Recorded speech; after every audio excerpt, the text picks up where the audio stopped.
Flere og flere pensjonister velger i dag å starte bedrift ved siden av pensjonen.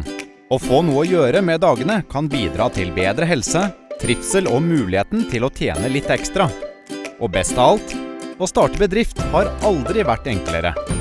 NUF-selskap fungerer akkurat som et aksjeselskap, men du trenger ikke å binde opp noe aksjekapital.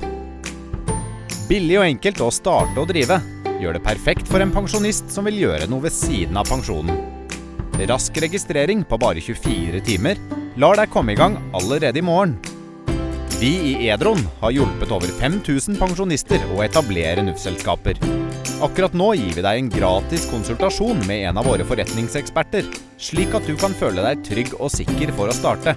Alt du trenger å gjøre er å fylle ut navn, e-postadresse og telefonnummer.